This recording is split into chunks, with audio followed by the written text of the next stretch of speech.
actual happenings. What is really going on? There's been complaints coming out of certain high-end neighborhoods. 2 complaints have risen to the point, and I know they're not new complaints per se because the matters they speak of are old things, mature things happening. There's been a complaint that informal communities are being established in the Norbrook area on Water Commission lands. Yes. And I know that that's going to bubble up into something bigger because it seems like certain people have had enough of it. Then we see a little higher up the food chain complaints about land slippage that has caused a pretty much block off the roadway into a well-established neighborhood in the Barbican area. And word has been coming out now. You can see them, there's one thing that can't hide is a massive development on a hillside. You see it all the you time. see it taking place. Now, we're seeing on the front page that there is a company involving a government legislator. They don't call the name. It's which government legislator? No, it is different. So one, there is these people are just... It's the same Tavistock development company. No, but there are 3 other developments happening in the community. You have a government legislator. Tariq Malik and Kirk are behind the other 3 developments, which is separate and apart from from the one with the St. Lucia registered company that hasn't been approved for doing the work. No, but that's how we bring power to bear. And I remember when Patricia Green came and the other lady, they said, the only way you're going to get this going is if persons on the ground begin to help to police and marshal what is happening in the communities. For and you see just about so you need that activism in the communities, but more importantly, you need a credible, serious response from the regulators. Yes, they must do their work. They must do their job. They've been paid to do it. So they've been not overpaid. They've been paid to do their jobs. So the thing is, they must do their job. But they haven't been. No, and that's why there have been so many decisions coming out of the courts where the judges are saying, come on, you are now complicit in the breakdown of law and order in this area of our society. For this one, the regulators are saying that developmental works have not really commenced. The developer carried out some testing, soil testing. To see what it can do? Yes, they were conducting borehole tests when a section collapsed. Well, if that's not the clearest reason that you can't do anything there. Yeah. And as we prepare to go to the break, you know what is fascinating about all of this? I'm not going to say we did tell you so. Oh. But I'm just saying we must not get into a situation where people say, take sleep. And mark death. We're not doing that. All right, we're taking a nap now. 7 a.m. Let's take our break.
Best 100 FM is the authentic voice of Jamaica, promoting your prosperity with better vibes and better music.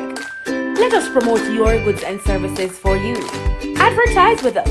For more information, call our office at 876-276-8935. That's 276-8935. This is your beloved Pastor Percy from the Morning Connection. Support our commitment to Jamaica by joining us on Wednesday mornings at 7:30 when we pray for the nation. Show us you care. Advertise with us. For more information, call our offices at 876-276-8935.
Good morning and welcome back.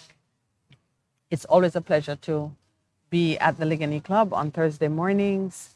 The outdoors, fresh air, brilliant sunshine, the verdant green plants. Verdant is not a nice enough word for me, but its meaning is clear. That mean green, green? Green, green. Lush and healthy. They're not scraggly and look like they're suffering. If I say that, the Water Commission might want to come over here to find out if Ligani Club actually has Their own well. access to a well, their own well, I should say our own well, situated next door, and being used even by the NHD building, which has been constructed on lands formerly part of the Ligani Club holdings. I remember that, yes. I remember when here when this was racecourse. Not even race course, just in recent history when there was a big area that you would run up and down and play on a football, and then what happened is that you got the erection of the park, Emancipation Park. So you are saying that... It's a strange word to use for a park. Emancipation Park? No, the erection of the park. What happened? It wasn't erected? No. It was built? No. You could even say it was established. So, but they have built stuff there. So what other word? They are the wordsmith. Help me here. Oh, dear Lord. I said that, but the establishment of the park. Anyone but erect. Jesus. on morning radio. The building of the building of... The creation of the park. Anything. Any other word. Because you could erect a scaffold. Okay. Yes. Or a monument. Is that what you wanted? The monument. It was, yeah. It has fun memories for me, though, you know. And artists will say the installation of the monument. The installation of the monument. Yeah. Okay. Anyway. But where we were at, there's something we were going through the headlines. So here is the whole thing with building, the chaos that is existing in the building sector. You think it only made the front page because it's Tavistock and Barbican? Did you ever see the bridge that collapsed down in the little community on the front page? No. Except maybe to bring out Warmington's response to the people's protest. Yeah, but no. I was chuckling when you were doing it. Yes. So here we have invalid excuse. Here we have the environment under threat. Yeah. But then this is such a wonder. Look at this picture. So here's the minister. Picture of the day? Yes, the minister. Daryl Vaz. Yes. Technology. Has on this thing. So they're monkey see, monkey do, monkey don't hear. Is that what it is? No. I couldn't resist it. I could not resist it. I love the fact that you said monkey. Yes. Because you could have gone with the three blind mice. Yes. But you went with monkey. And you mix them, because you said monkey see, monkey do, monkey don't hear, whatever. Yeah. It's the three blind mice that, you have the three blind mice and you have the monkeys. Yes. And you went for the monkey. You need therapy. Pastor need therapy. But yes, Minister Vaz has been photographed having an AI experience. This is after his colleague done sound the warning about the AI propaganda. He's having a virtual reality experience and he's been photographed with the headset on and he has the gear in his hand. And I'm sure if he had realized they were taking his picture, he would have put a stop to it. It's not a good look. No, and it allows a person to say that being hooded over the eyes and the ears. The reality is out there. It's a commentary on the entire government. Oh boy. That is serious. Have you ever tried it? Have you ever tried one of these? VR experience? But then Apple has come out with a piece of equipment that $3,500 US. You heard about that at the recent show? It takes into a virtual reality. It is their new. Put it on your head. Put it on, and it's like you have your phone and your virtual reality and so on. So And 3,500, you've been, because... Then how Lowell not talking about it? Lowell didn't know me I talk about. Yes, man, 3,500. Yeah, 3,500 US dollars, man. Well, can I tell you? That 3.5, that 3.5 costs less than traveling on the Virgin Galactica to go into space, because you can have a virtual reality experience moving in space, experiencing the same feelings, because, hey, don't take this VR experience lightly, It is wired into your brain to trigger the same autonomous reactions that you would have if you were in the real environment. So, for example, the feeling of weightlessness, you'll have it. I remember one of the, I think one of the greatest benefits of having a child is that in your adult years, you are permitted to have the experiences along with them when you go to Disney and you go to the other places that with your childlike curiosity as an adult you can afford to go, but if you show up there by yourself, then they'll put a policeman to watch you. Well, the men for sure. They might do it for women nowadays. Like a grown man in a park where children are playing and he has no child in that park. What do they think? A predator. They think he's a predator. Oh, so wow. There are some things that you do them at your own risk. But so we took Daniel to Disney, and one of the teeny tiny rides was this. It was a simulator. It simulated gliding. Do you remember Daniel? Yeah, Daniel is sitting with us for another 10 minutes because he has exams at 9. And good luck in your exams, my son. I bless you with instant photographic recall of everything you have studied. Amen? Amen. So we were going to, we thought you get into this contraption and it's like you're in a hang glider and you're soaring over the some valley in California.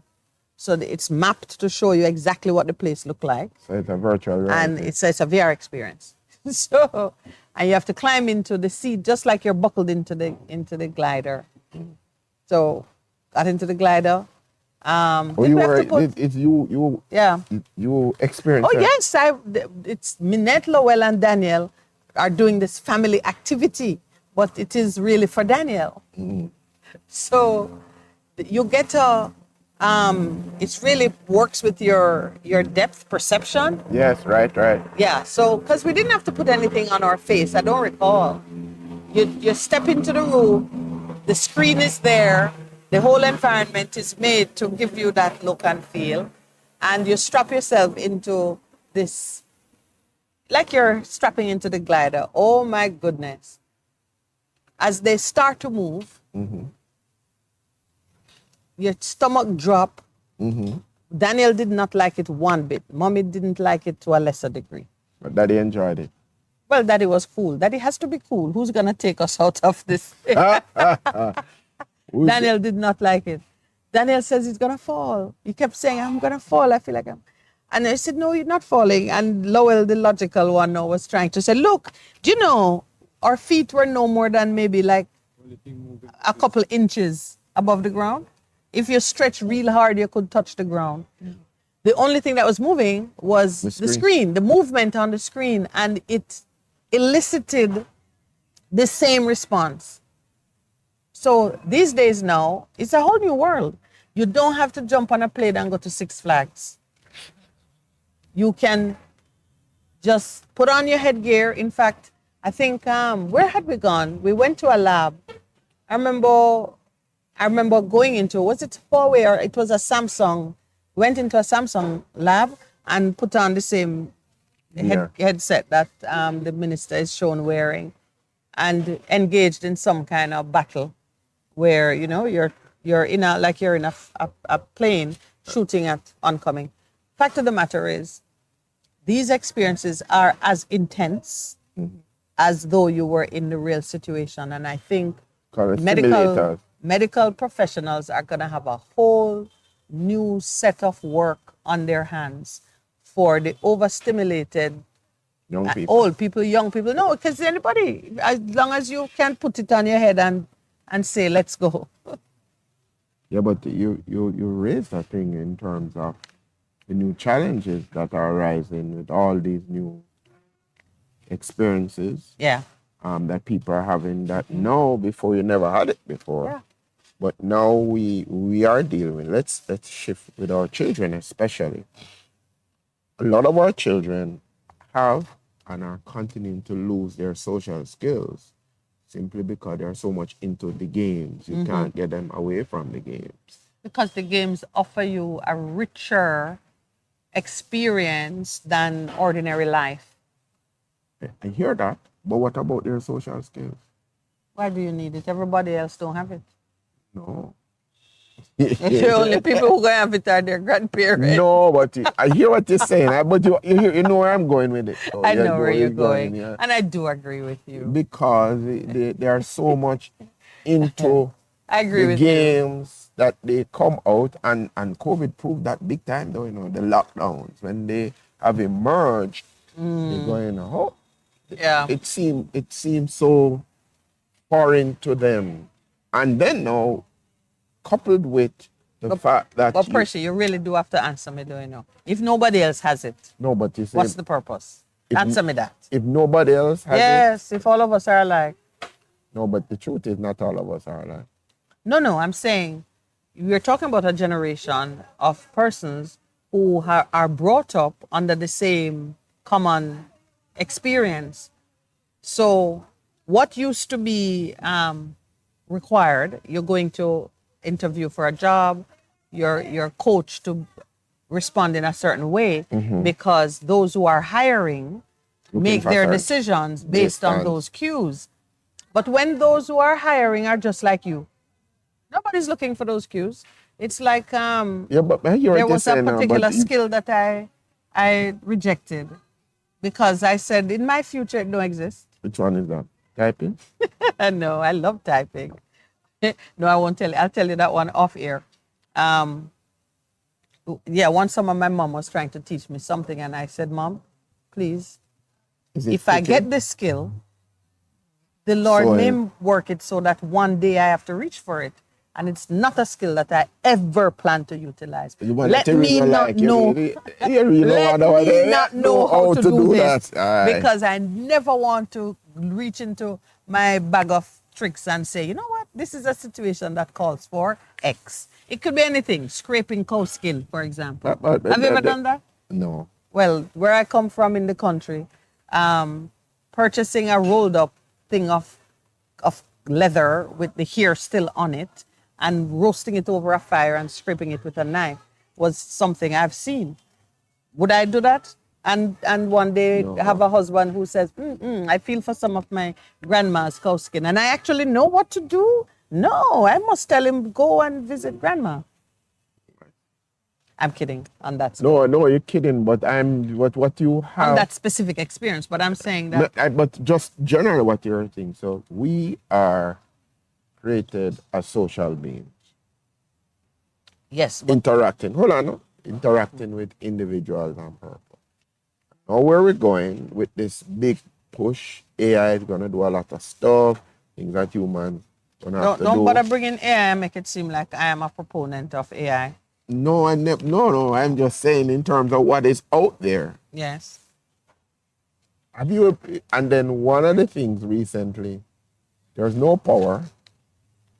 We're just saying, all of the instruments, all of the transactions that needed to happen, you couldn't do anything.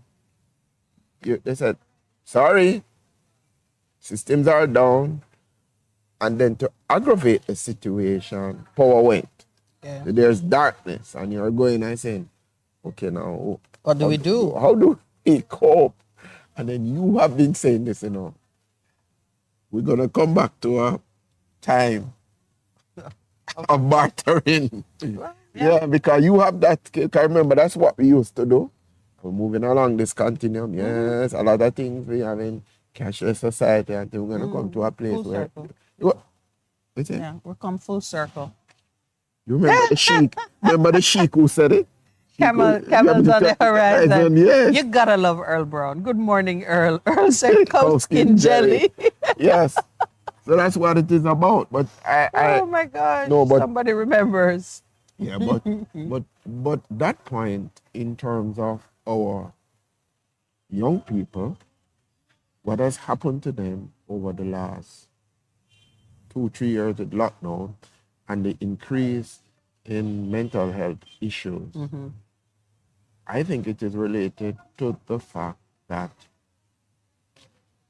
you're at home, you're not socializing, some of the things you learn by just interacting, even in terms of, they say in the early phases, you need to learn to play because play is how motor the skills and motor skills. Fine motor skills develop through certain activities. Social activity, learning how to but that teamwork and things. That knowledge won't go away, Percy. That knowledge won't go away. There will still be a need for it at some level. Yes. And those who have the knowledge and the secret and the skills will still be relevant at the time when it's needed. But it's one of the things that will continue to exercise our minds is how much of the past do we hold on to when the future is beckoning with new opportunities and new skills are required. There's always that period of transition, and we are in that place of transition, I admit it. But I remember like my mom trying to teach my son how to read a clock. You mean? You know, the dial-up one with the numbers. You're teaching up to a certain point to read the clock. Yeah. Up to a certain point. Just wanting to say, something. I'm like, only when he comes to grandma's house, he sees one of these. Everything else is digital. What is the value? I've had to think deeply about it. What is the value of teaching a skill that has been made redundant by the march of technology? And I'm not saying there are some things which are interesting. March of technology, so we have to take our break. Yeah, we got the cue. That cue has been the same. Yeah, it doesn't change. It always be the same. They march forward. All right, yeah, it's time to take the break.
Best 100 FM is the authentic voice of Jamaica, promoting your prosperity with better vibes and better music.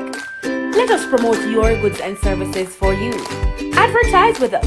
For more information, call our office at 876-276-8935. That's 276-8935. This is your beloved Pastor Percy from the Morning Connection. Support our commitment to Jamaica by joining us on Wednesday mornings at 7:30 when we pray for the nation. Show us you care. Advertise with us. For more information, call our offices at 876 276-8935.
Welcome back. Again, we say welcome to you. We're at the Ligani Club, being taken care of by Catherine, who has yeah. offered you up your ginger tea. Have my wonderful crystal punch. Oh, I saw something plugged out and I was wondering. No man, it's okay. I'm good? Yeah, man, all it's right. good.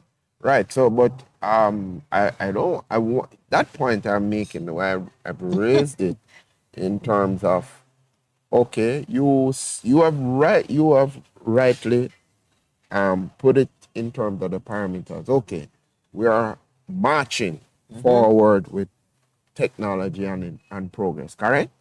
Yes. And now the question is, what skills do you hold on to? What skills do you let go of? Because there's no future for that. Even in terms of that one is obsolete. Yes. Truly.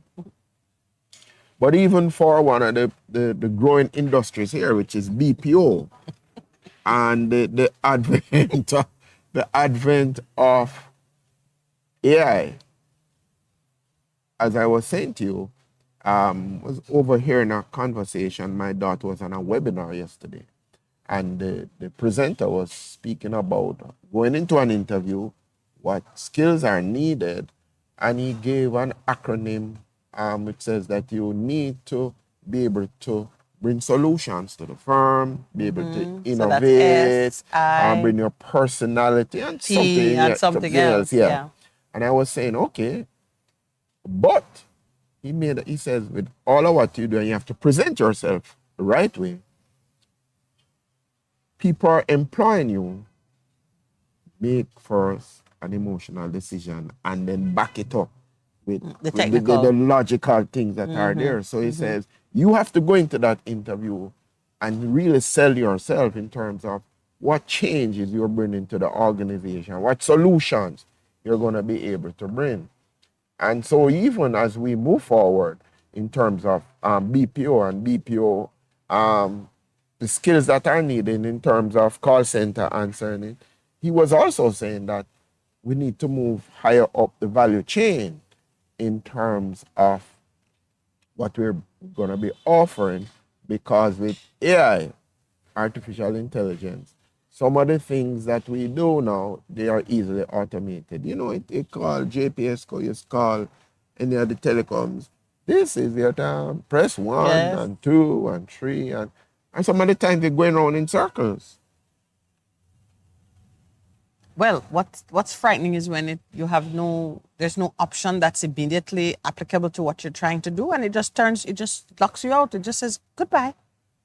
You have to start all over again. Going in circles might give you an opportunity, but I'm telling you, we make it, but that is a serious thing though, in terms of, okay, over 20 odd, how much people is employed in the BPO sector, and it is expanding. And I see where somebody saying they are making, I think Mr. Hill was going to make an announcement in short order about a new partner that is coming in BPO. But a lot of our young people are employed in the BPO sector. And we have to now be preparing to move further up the value chain, that there's greater monetary rewards that come to them. Because when you remember, I spoke about it, BPO is like 807. Yes. And we know the experience of that. Yeah, and these guys get up and move. Because even one of the ones that used to employ, they have cut staff here and moved to. Because they follow the money. They go to the jurisdictions where the best incentives are on offer, and they can make the highest return on their money. And each season, different jurisdictions create a new raft of inducements to attract the business. I remember going to Panama in some time ago and looking at what they were doing to attract the BPO investors. They were pretty much building. The government would build the facility in a plug and play model. So all you need to do is come with your equipment and your business model. And then, you hire people. Their focus was so much on getting employment, getting people employed, that the government was prepared to just throw in. And then you get your many years of tax-free operations. And then after the tax-free, just get up and run. So when you get that business is as secure as the duration of the incentives and as fickle as what your neighboring country is prepared to do to take that business away from you. As a consequence, smart planning would say, do not focus on the real estate portion of it, because you're going to be left with a lot of empty buildings. That has happened to us before. Focus more on training your population to offer the highest level of technical service so that it is harder for somebody to just get up and leave. Make it hard for them to go. We're not doing that because, for one, the motive behind our planning for the sector is to feed the pockets of big business, which is interested in selling support services and real estate. It's not about keeping the population employed at the highest level for the longest period of time. Yeah, and you raise a point, and that's a good point, because it's interesting. I've been having conversations with some young people, and that's where I get a lot of men. That's why I look so young, Mm-hmm. Yeah, man, you're getting impartations from the young people. Just be careful. Some people get arrested for taking impartations from the young. Minette, behave yourself. Keep going. But they are going. They are coming to the realization, as we have said, that we're still running a plantation economy here in Jamaica. Well, listen. And this is young people, and I'm talking about people who have recently graduated from university and who are saying, I'm cutting and going because this is not cutting it. What's happening here doesn't have a place for me. Well, you've heard me say that we place zero value on human worth, human resource development in this country. That's what I see, and in many ways that has been my experience. Human beings are devalued unless you have some history, family name, established power base that you can draw on. Your value is zero. Something were to happen to you and the government had to say, well, we have lost an asset, what do we take off the balance sheet? It's a human being, zero. That loss means nothing. In fact, they say, our expenses will go down because we no longer expect her to show up at the hospital for this service or at the pharmacy for this drug or whatever we're giving her, and we can take her many children off path because now there's nobody to organize getting that help. That's the harsh reality of this country. When you listen to the people who call us, and even if it's not their personal experience, it is their observation of what happens when Jamaicans go out to buy food. I spoke with a lady from my community yesterday, and she shocked me with this comment. She said, money is tight. Money is so tight. I went to the supermarket and the cashier neglected to cash the most expensive item on my list. And where I picked it up instantly because I had budgeted and I know I should be spending X amount. And when she rang up the stuff, it was less than I thought. And she said, she didn't struggle, but she said she really had to take a decision to bring it to the lady's attention and say, you didn't charge for something. And it turns out she had to go back over and she saw where, she hadn't charged for something. But we were discussing a moral dilemma. Mm-hmm. And we were talking about the many ways in which we are challenged to maintain our integrity. That's true. And she was saying, here I am, woman of a certain age and experience. I am at the counter, I'm purchasing, my household goods, and the cashier neglected to pay for something. And I had the option of just going home with the money. But she said she couldn't do that. She brought it to the young girl's attention. And she had thought it through, because I said, oh dear, that poor girl would have probably have to pay for it. She said, no, because it was not taken into account at all. One day when they are doing inventory, they would realize that, we're short one bag of whatever. It was dog food. And dog food not cheap. Dog food is not a cheap thing. Yeah, but cheap. that and so the comment that a listener makes, and he is trying to connect the dots, even though some of the time he goes on. Yes. And I think we've been saying it from day one. Leadership in this country is elected to provide an environment that people can thrive and prosper in. You need to survive with dignity. Yeah. You need to put in place the things that will enhance and make it better, not for a few, but for all of we. And if that mindset does not change in terms of where you put your resources strategically, and don't seek to develop what I call a welfare state, but develop a state that is entrepreneurial in nature, that operates from a basis that there is more than enough. So if you take from this person, you're not affecting, but there is more than enough. If you give to one, it's not because you have taken from another. Right. There is enough. And there are some political thoughts that have economic things that are out there that speak to that. Of course. Yes, and that's why I'm a Christian.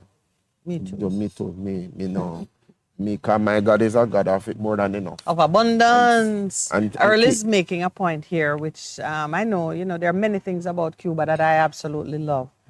He's saying, in Cuba, if a person goes to the government and asks for a plot of land to farm, the government will give the land to the person, but you must farm. You must farm on the land. It's true. And I remember too, you've been to Cuba, I've been to Cuba. Mm-hmm. And then over time, it was centralized planning. But by the time we got there, that's in the 90s, they had started to say, you know what, when the man have we call it, is hand in the game, we have a thing, skin in the game. Skin in the game, it was good for him because he then had an incentive to maximize and put in everything. See, I have all of these farmers market that were just all over the place, and I went to a couple of them and I said, okay. And when they go to the supermarket, which is there's nothing there. They go to the farmers market where a man have a so that's where the bartering will take place too, from stall to stall. Yeah. When you go home, you can have if you are a farmer, you have everything that you need. Yes. You say, all right, I give you that and take. So, but the idea of government governments having a philosophy that enhances and facilitates every single person in this country and moving away from a plantation economy mentality is crucial. It will turn this country around in a significant way if you make those policies. You see, so this thing about land, this thing about land is not a pie in the sky. It's not a pie in the sky. Romantic notion. And it will get done, No, it has to be done. It will get done. It will get done. Because I must share a gem with you from Delroy Henry. Mm-hmm. He says, integrity is telling yourself the truth. Mm-hmm. And honesty is telling the truth to other people. That's the true. Thursday gem. That's true. But I love that one. Hi, integrity Delroy. is? He said, tell yourself the truth. Truth, yeah. Be true to self. And honesty is telling the person. Telling other people the truth. But it's true. It's a nice. No, but people might be saying, because we were laughing at the headlines this morning, but it's the same thing again. You go back to that. Yeah. What I was just laughing and I'm saying to myself, boy, this is just so. I see it and I say, that's the government. They put on their virtual reality. Yeah, Earl says if a person can afford to buy dog food, that person is not. Yeah. My father used to give dog turned cornmeal. He wouldn't know that turned cornmeal is a very nice food now. And please. Have you ever gone to places in some restaurants? That's a specialty now. Turned cornmeal, properly seasoned. It's now called polenta, Earl, just so you know. Polenta come from another country. Yeah. From the Latin American country. Cornmeal. We know it's cornmeal, but, right. But it's cooked very well. So now when we are serving it in the restaurant, it's called we say polenta. No, in a real Jamaica, they say stone cornmeal with seasoned okra and saltfish and all of them things. It's a real delicacy. And serve the fish head, yes. And, well, you give it to the dogs. The dogs deserve to eat well also. So they're protecting you. No, there's no difference. If you're buying dog food, it is, I don't even know. Because some of these dogs, if you give them bones and leftovers, it damage their health as well. If you really love your dog, you feed them properly. Yeah, but that thing. So it's interesting, and I was thinking about it. Went back to that teacher who is on her way out, and she says to me that, and I want the minister to hear this. Which one of the minister? Minister Education. Minister Education.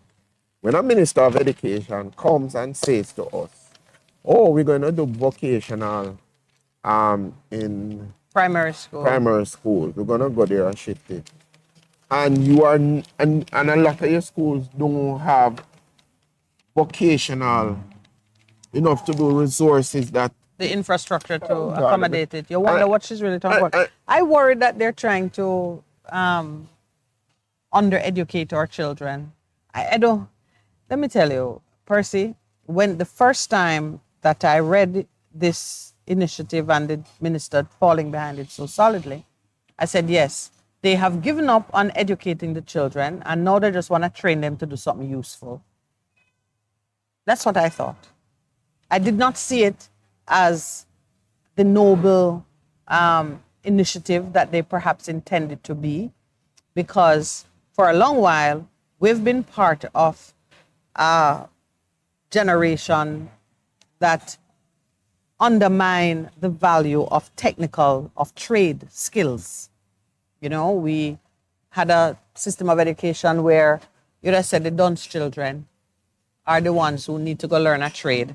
And parents even say to their children, we're not sending no money, sending you to higher education because you need to go learn a trade. And that is how they sound, trade. And trade become the other word for the thing you do when you don't have brain. You don't have no brain. Yep, and they tell you things like your mind not good and all kind of different ways people manage to give you the impression that you're dunce. So when she announced that they wanted to introduce vocational training at an earlier level in the education system, and talking about all the science behind how it is a broader based style of educating people when you get the hands and the brain moving together.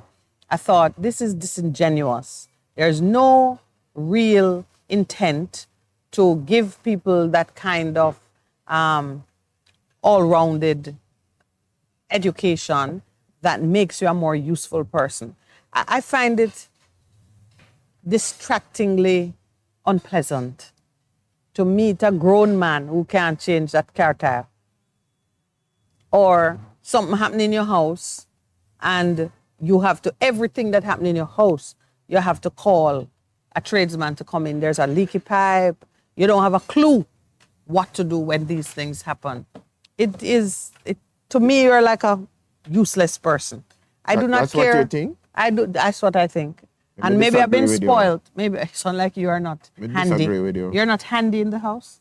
I can handle it to do something, but my point with it simply is the time I'm gonna take to figure out some of the things. No, you talk about some of the things. I'm not saying that you must jump up and do electrical wiring. No, but even with some of the things. And dig up the backyard to find the leaky pipe. No, there's some things that, and you remember how basic I started? Can you change your car tire? Of course. Good. So you're not amongst those who are unpleasantly distracting. I'm just saying, there are some persons, Percival, who at the slightest thing, if the bulb blow, somebody have to come change the bulb. That's ridiculous. They have zero interest, zero ability, and in those houses, sometimes it's the wife have the tool bag. So you're saying there's something wrong with that? Something wrong with that. All right. You don't think there's something wrong with that? You don't think so? You don't think something wrong with somebody who can't handle basic things? No, but it's a change a light bulb. I think that's ridiculous. Everybody can change a light bulb. Even a kid can change a light bulb. True, but do they have a ladder? No, you stand up on one chair. And not all chairs can get you to the height of the bulb. I did. We over some pipe. Yeah, take it. All right, we woke up. As you can see, I'm married to a very skilled, and perhaps I am now spoiled. No, but true. The point I'm making is that there should be no sharp divide between the two worlds. You should be an overall useful person who, even if you can't do it physically, you know what's to be done and you could instruct someone else. When problems occur around the home, you have an idea. It could be this or that, because you have that level of understanding of the world and your environment. That's my point. So I don't believe that those who are scholarly should be in some padded room, relaxing and thinking big things. And if the pillow they're lying on fall apart, they can't sew it back. We must have balance. So it is good that in the education system, we are preparing persons to be able to function in a world where you need your brain as much as you need your hands. I need AI. AI? To fix it. Oh, AI. Yeah, but these days, a robot can come ask a robot. Yeah, but you better know what to do when the robot goes and drop down. That's the thing. That's the thing with it. But I actually or try to give it artificial resuscitation. Oh boy. No, we laugh at these things, but finish your point because you're making a very important thing. Yeah. So when I heard, the policymakers say this is a direction, I start to fret that, oh dear Lord, no, they're gonna hasten the children to come out and be housekeepers and domestic workers, and because that is the way. When you talk about the plantation, that Jamaica still running that way. That's the future that they see for our children. We have to beat them away from that. And so when they're talking about STEM, you think there are ulterior motives there? No. Motivation. We'll go to STEM. Yeah. How does STEM fit in with that idea? Because STEM is scholarly. Mm-hmm. STEM is understanding the science behind how things work. STEM is not teach a man by rote how to carry out a basic task and leave him to function in that narrow confine. Most tradesmen need to develop expertise in their area, and some of them, some of the finest tradesmen don't need to be literate.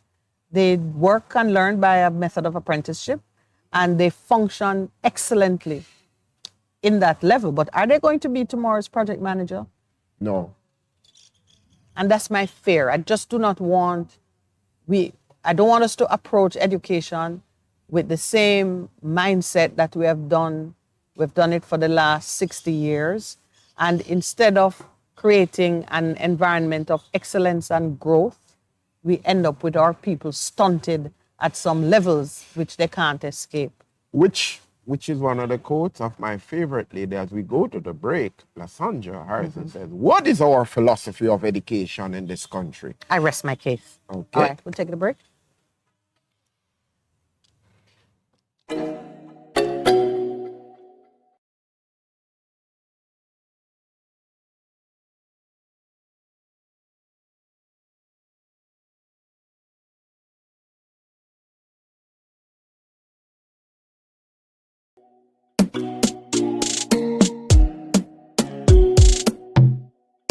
That is my genuine fear. When I went to Germany,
Good morning and welcome back. Always a pleasure to be here on Free Flowing Thursdays. Just give some love to the staff of the JD's Urban Pub Restaurant. They're having a full house this morning. So I got to keep showing them love so they keep some of the local nice Jamaican breakfast for us. And just to say hello to the staff of the Ligani Club also, people like Roxanne. Yes, Miss Roxy at the front desk. You know, she's one of my favorites. But Yes, well, now so do all the listeners on Best 100 FM.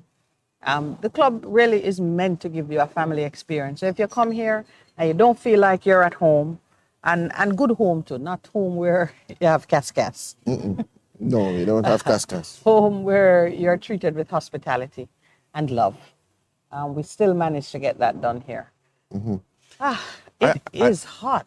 I want us to, even as we were talking about education. You close with that the question that was posed. We do. What is the philosophy? Yeah, what is the philosophy of education for Jamaican? And on 3 occasions, the outgoing president of JTA, because they've had an election, and they've only had one. So isn't she still the sitting president? She's sitting president, but Why you call her outgoing? because by July, she... By that token, we're all outgoing. Yeah, true. But they only had one candidate this year for the So he the president elect. unopposed, and she did not offer herself for re-election. But the philosophy of education is so important because I recalled I was in Germany and I stayed with a family. The lady was a teacher of math and the husband was a pastor. And of course they had children. I was saying, well, what's happening? And because I'm always curious to interact and to know what is happening in the life of the children. And they were explaining to me that for them, they call their high school a gymnasium. But for every child that goes through their high school system, it is important that every child, whether you eventually become a doctor, engineer, or a tradesperson, a member of the guild, you're exposed at least for a year to some area and you begin an apprenticeship to see how this thing works out and what you do. So therefore, when you were making light about being able to do something in the home, like change a light bulb. Was I making light? Making kind of funny. No, I was not per se. I was very serious about it. I said that I find persons who cannot do basic things around the home that require some, technical skill. Oh, all right. Useless. Change your light bulb. I don't call a person useless. We say Jamaican and Baffan. Baffan. Is that another word for useless? Baffan. But it's just that we need to decide.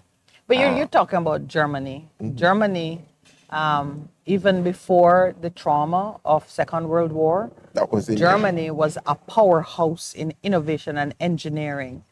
A trade in Germany, I think they had a more established culture of building excellence in craftsmanship than even coming out of the guilds of London or in the UK.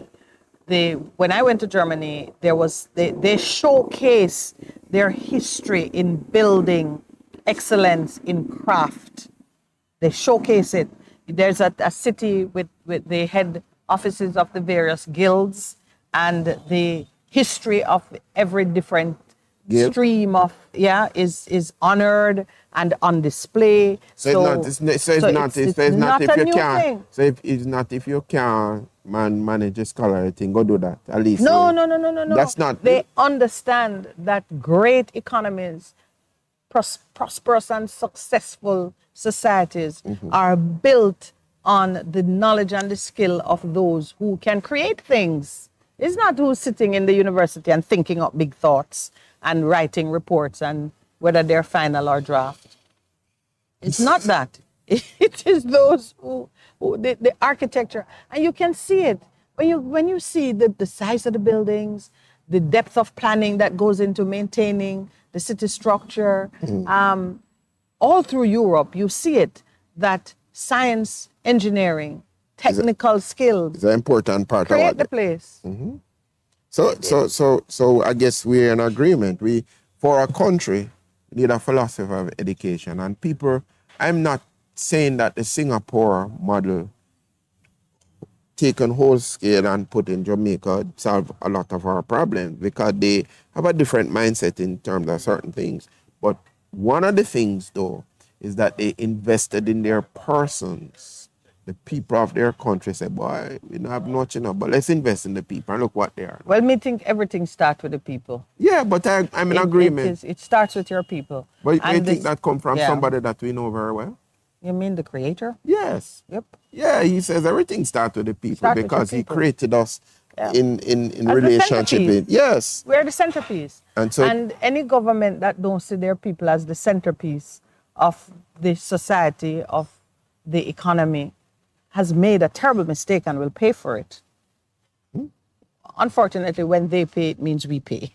Oh, jeez. And I want to separate myself from my piece of the bill. But you take a piece of the 109 trillion, though. What is that connected? Yeah, in terms of reparations. Well, because you know that there are few things that I do with the motivation of reward and pay in the coin of man. Being relevant, yesterday I was saying to a principal, my son's principal, she is the only person in the region who is a member of the World Gifted Council, and her specialty is working with gifted and talented children, which admittedly will always be a small cohort. Okay. You will never have a big school of gifted and talented because persons with those kind of capabilities are few. Okay. And no matter how you look at it, if you have a room full of bright people, there's somebody going to be, the top 10 is going to be a step above the other 90. We understand that. Yeah, so it's always going to be small. So we mark on the curve. Yeah, so she was, just tracking a little of the history of struggling to maintain a program that can really do something different for students who require something different. You know, the irony of life is that we will recognize and do something for those who are disabled, but those who are higher abled had better be able to afford it. That's a bit of an irony because those who have greater abilities can contribute so much more to transforming a nation, a society, an economy, if they are given room to flourish. But typically... You're talking about the geniuses? Yes. But typically, if we can't accommodate them, if we can't afford to give them what they need, their ability gets perverse, and some of the masterminds of the criminal underworld are really, really, really smart people who ended up turning their talent into some other avenues. And we've seen it, because I know you yourself have spoken of the disruptive children who were just really smart people who you couldn't keep up with them, and so they just entertained themselves making trouble. Yeah. And before you know it, society pigeonhole them, reject them, and you have an insurrection going on in some community where they've created their own, they've established their own society. But I digress. When it comes to education and the path that we take for our children, I share your view that the philosophy must be one that is established on fundamentals that work for the best of the society and the individuals too, because some of us know the football jocks who the school only see them based on their performance in that area and deny them the opportunity or don't push them to excel in other areas that are needed when they leave school. And you see them around the place, unfortunately, not doing so well. Their days of glory are over. You've used them. And we've used them and set them aside. And it is a pet peeve of Dr. Lascelles' Muggy Graham, a Casey old boy who says, we have to fix this school system. We have this glorified thing with Manning Cup and champs and the other sports. And then what happened to the majority of the teams after you have finished. And on that note, I just want to acknowledge that in the national team you have a 17-year-old who has been selected to play in this friendly leading up to Gold Cup. His name is Dujan Richards. Okay, because I was going to say, when you say national team these days, you have to be gender specific. No. National football, reggae boys, they are now in Qatar getting ready to play. Jordan. He's there as a 17-year-old. Exciting. Yeah, he's there. 17 years old. He was a standout forward. Wow. And the coach, which is a how do you pronounce this? Hallgrimsson? Emir Hallgrimsson? Heimir. Yeah. Hallgrimsson. Yes, who is a Norwegian. He says of the young man, you have physical strength, you have speed, along with a really good left and right foot. In that package, you have a highly confident 17-year-old who's a goal scorer. So it's rare that you have all of that in one packet. Wow. And he's been good in the training session. So congratulations to that young man who has been signed to the Chelsea Academy. But congratulations to his mom, who has nurtured it and his dad. No? Yeah. No mention of that with Father's Day coming up? Well, no. What for you? I must ask you this. What is the ultimate Father's Day experience? For me? Yes. I think when my daughter did this thing for me, she says, "You're the goat." My daughter called me a goat. She tried to curry you? And say, "I'm going to cook you for dinner for Father's Day." No, she says, "You're the goat." I says, "What?" So then she says, "Greatest of all time." Was that your first experience, your first exposure to goat? No, I've heard about the expression before, But when she said you're the goat, you said, what? Yeah, but she's goat, and I'm saying, what she was relate talking to it about? I immediately. never relate, and then I said, oh. So I'm looking forward to Father's Day. And for me, it is not only about my biological children. It is persons who have mentored, or even to one of my sons who is incarcerated at this time. It's not my biological son, but I took him on and mentored him. That was like a stop. Oh. Because he came and he thought we were making headways with him. Go and talk to young people in different schools and I'd bring him along about his story of overcoming what has happened and then hear that. But well, you know that the enemy is always throwing obstacles in the way. So when is he coming out? About the other another 2 years. 2 years, okay. Yeah, all right. Before we take the break, I just want to get serious for a moment. We are having a guest from JPS, and it is serious business. Every year, it is the only season that we have, hurricane season. From June to November. Yeah. June 1 to November 30th. One of our regular guests, Mr. Shamar Harrison, is going to be joining us. He is he's a member of the corporate communications team. He is an assistant in the corporate communications team.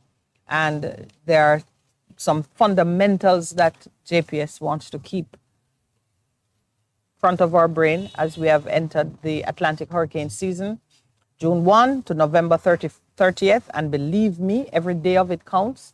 I can remember hurricanes taking their lining up on the 30th of November. Like they were waiting. I said, okay, this will open the door. We get ready to come through. One or two even breached the 30th and gave us December horrors. And we should have told it that it had no place here, that its time was up. But, it don't work like that. It started during the season, and we had to live with it in the early days of December. So NOAA, the National Oceanic and Atmospheric Administration, is forecasting a range of 12 to 17 named storms. Storms are weather systems with wind speeds of 39 miles per hour or higher. And of those, 5 to 9 of them could become hurricanes with wind speeds of 74 miles per hour or higher. So just to give you a sense, as we talk about STEM and persons being numerate and understanding certain things, we're talking about storms which come with a lot of water, but with wind speeds still formidable, 39 miles per hour. If something hit you at 5 miles per hour, you feel it, much less 39 miles per hour. And of the total maximum 17 possible weather systems coming our way, 5 to 9 of them, well more than half of them, 3/4 of them, could become hurricanes. So Shamar is going to be sharing with us what JPS has been doing to prepare for the season and just to remind customers of some of the things that we can do to prepare and to ensure our safety. And I immediately remembered those 2 big trees that required. It ran through my brain. Let me tell you. I saw her on Sunday. This is Jay. This is Johnson. If either of those trees fall across Long Lane, Percy, you cannot get down. You have to go up to you. Yes, and if that alternate road get into trouble, because I think that alternate road about the trees too. Yes. So that happened recently since we've been here. There's a hurricane and trees fell down that road. So, but even if we think about the Tavistock horror, no hurricane, no weather system involved, and the slippage at the hillside blocked the road. Wow. So, yeah, important. When that segment comes on, please listen and take seriously. Don't fall into the trap of thinking that every year the Lord has spared us. And so he spares us until we have all the right knowledge of what to do. When we have the knowledge of what to do, we need to do it. All right. Is that enough of an introduction? Serious business with the hurricane season. Oh, wow. Are you kidding us? We'll get to meet Shamar. But, no, the unicorn? The unicorn. The unicorn is on his way? All right, the producer is teaching us some manners. Not on his way, he's here. He's here. Yay! Finally. All right. Okay. All right, guys, we're going to take our break now because Shamar is here and we want to tease him a little bit before it's time to be on air. And it is 8:30 on the nose. Are we taking our break now, Mr. Producer? Yeah? All right, good. We'll be right back.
Good morning and welcome back.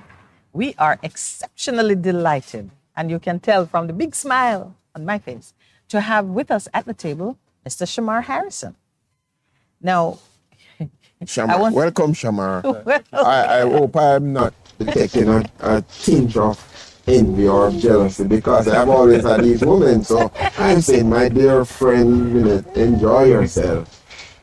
But you know, Percival, that we have a philosophy of abundance, not lack. So there's no jealousy. It's just joy. Shamar has finally joined us. Welcome, Shamar has really joined us. JPS has a man on their team whom they will send out to do interviews. It's wonderful to have you here. You know that behind your back I've called you the unicorn. I've heard it, yes. You've said it to me as well. Yeah? Oh, okay. I accept it. It's fine. Yeah, but welcome. We appreciate JPS's seriousness in being a part of speaking to the nation on matters of importance. And all the people who say, what season does Jamaica have? We know we have hurricane season for sure. Yes. And it's here. What is happening in JPS as we prepare? So the hurricane season is something that we prepare for on an ongoing basis. So most of what we do to strengthen our grid, to ensure there are enough supplies and resources, we do that all the time, but that helps us when the hurricane season is here. At the beginning of the year, though, we do sort of go into higher gear. Our Central Emergency Operating Center does coordinate most of the matters and the processes that would relate to getting us ready for the hurricane season.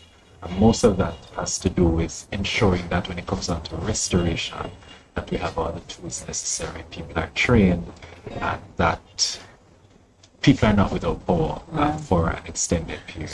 So with the current emphasis on minimizing the outages that occur, when you layer on the possibility of disruption from the weather systems,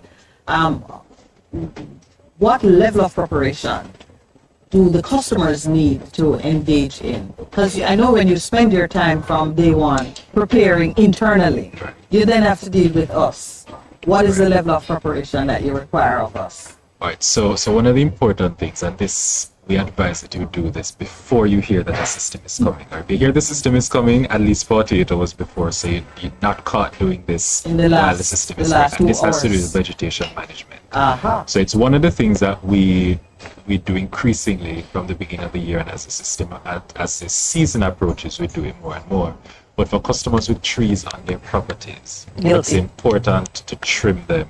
Trim them or cut them down. Especially before the season comes. And it doesn't have to be a cutting down situation. Just ensure that they're not touching the lines, and that if you do have heavy rains and wind, that they won't break and fall on the line.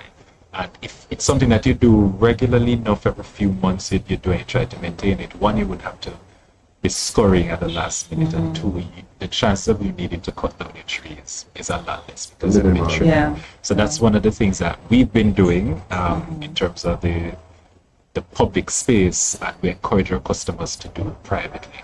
So they call you. So for instance, like what you said, we're preparing, and you're asking for a friend now. Asking for a friend of a friend.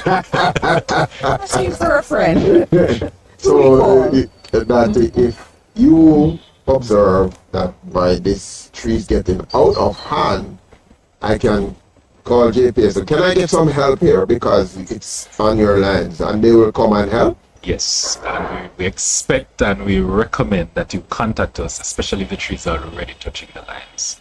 If they're close to already touching the lines, then contact us for us to come and assist, because then that's a dangerous situation. But we're just encouraging persons to try as best as possible for it to be addressed before then, because it's not even just about the hurricane. So many things that can happen to cause tree contact with lines, and we've had situations that we wish we didn't as a result of that. So that's one thing that customers can do. Yeah, so it's safety not just for the JPS system, but people's for you safety as too. well. You know, I once saw a fire on my neighbor's property in a tree that was close to the line. I think we were the ones who ended up calling JPS. Huge fir tree on fire. maybe the line costs it. Yeah, Now that I think about So many things that Why can would a happen. It tree can be cause outages. Yeah. It can cause the fire to move from one location To to the the other. next, yeah. It can really be very problematic. But some of the other electricity related things you can do is to have a licensed electrician come and check, just to ensure that even the service wire, the connection from the pole to your pothead, that that's secure enough. Because if there are increased winds, then that can disrupt that as well. Yes. We'd also want to ensure that your family members know where the breaker. So let me ask you this, because I know listeners are wondering if there is any insecurity in the attachment from the road to the pothead. Whose responsibility is that? That's the customer's. I see. Unless it is at the point where it's connected to the pole, then Yes. we'd usually assist to take care of that. But the service wire connected to your pothead, Yeah. that's the customer's responsibility. Okay, so but if we ask, just to be clear, if we ask our electrician to check that the pothead connection is secure, do they have anything at all to do with checking, or you check that as a matter of routine because you do have ongoing maintenance? If in terms of the On connection the other to the, side, yeah, yes. man, we do those Because it's checks. So connected that's at a both part ends. of what we do regularly. Yeah. But it's important to just do that. And if for any reason you think there may be grounding issues or you're noticing anything, we do recommend at least once for the year you do have an electrician to come and check. But if you haven't, then this may be a good time to do so. And ensuring that your family members know where the breakers are. In the home, Because yes. if it is, for instance, there's an outage or you have to leave the location, you'd want to turn the breakers off. off. Or if there's water there and there's flooding. So those are some of the electricity related things that you can do We to need to prepare. do as customers. Some of the other things would be to stock up on first aid equipment, Batteries and iodine, and a cotton and flashlight. bandages, but flashlights as well, because it's ideal to not have open flames, so candles, The lamp. lamps, but we understand that in some circumstances it may be necessary. Just ensure it's not left unattended. But things such as battery-powered lanterns can be good, flashlight. Okay, So to try and have some of those, as you prepare. Get ready. Because the hurricane season has started. Because we had It these rains started recently. June 1 and it goes until November 30. 30, yeah. Sometimes we forget that it literally lasts 5 months for the year. Yes, right so it's into- almost half of the, right into the Christmas. month. Yes. And Yeah. so it's important to prepare because we've been ramping up our inventory, equipment supply.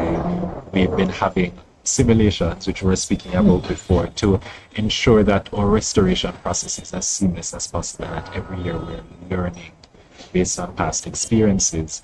We've also been ensuring that team members are trained and ready, because you will always have new team members that will come on that may not be as familiar with the Yes, process. And these are documented processes. I mean, They are they're not. documented. Protocol, word of mouth. it's not word of mouth. So we have Bring up the old man It's from ISO, Hurricane Gilbert. so days. we have That's a long time, Hurricane Gilbert. Some so people we never have born yet. I was She's a good thing to them right, So Yes. we have plans, whether it be communication plans or policies and processes that are noted and they're followed and they're constantly improved upon to ensure that we're not just acting on a whim and that it's based on the lessons we've learned. And once it is you have a change in personnel, it should not impact the quality of whatever The is continuity. And customers, it's difficult when you're without supply and it may seem like, oh my God, JP, it's taking forever to restore.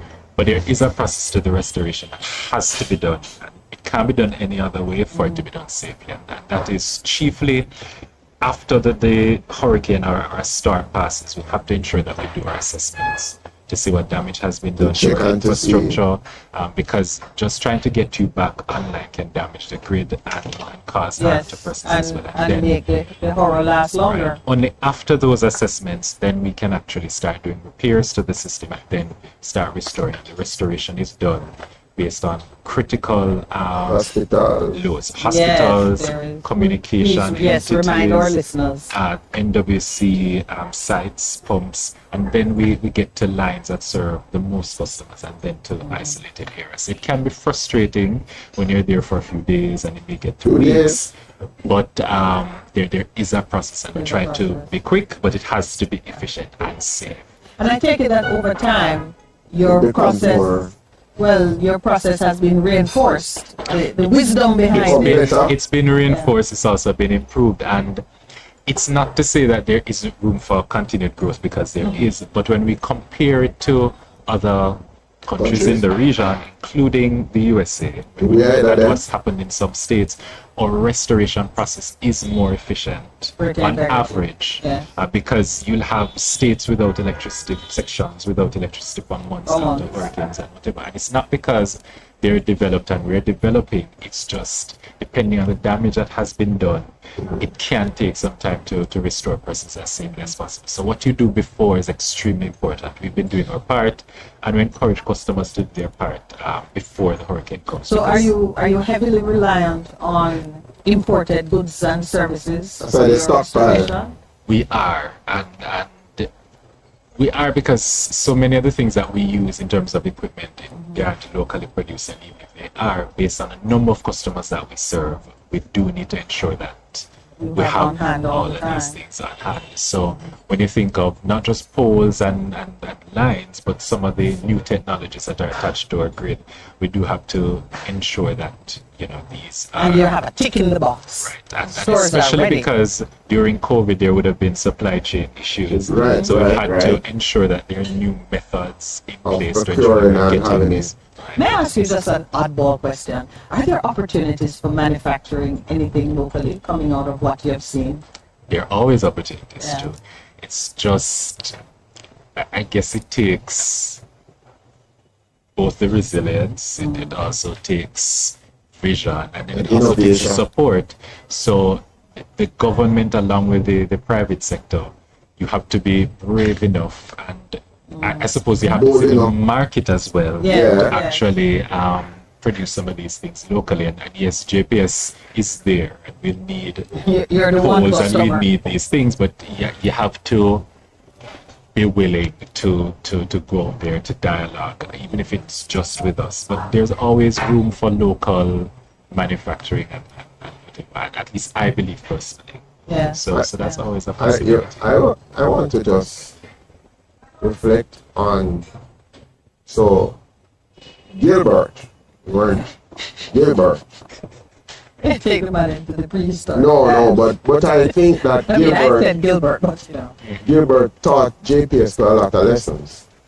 Based on what I've seen, just historical documentation, based on stories from persons. It's not that long ago. Based on stories from persons, yes. Based on what's in the time because we're not around. I wasn't around either. I was in Barbados. Based on the damage that would have been done, based on what would have been needed to restore persons, and the grid wouldn't have been as extensive then, it wouldn't have been as resilient then. We had to learn lessons, yes, because I think Jamaicans, we sometimes become very complacent because we haven't had many direct hits. Right. Yes. And when we think about it, we say God has been so good, which He has. But at the same time, that sort of lulls us into this complacency, right? But Gilbert was definitely one for us to learn from. So yeah, we have learned from it. We put steps. You still have Gilbert survivors on staff who says, "Well, when Gilbert hit." I've heard stories. yeah, but it's true. It's true. Could have a few. Right. JPS is celebrating 100 years. Yes, we are. Are you doing anything that celebrates this accumulated knowledge and in the area of just the very disaster preparedness that you're speaking about? So we're doing in terms of linked to the 100 specifically. Yes. So we have 100 years of surviving. So we have the celebrations that are happening both among employees and with our customers to show appreciation for them sticking with us for so long. Yes, please put us on your guest list. But customers do have options, and a number of customers are now exercising those options.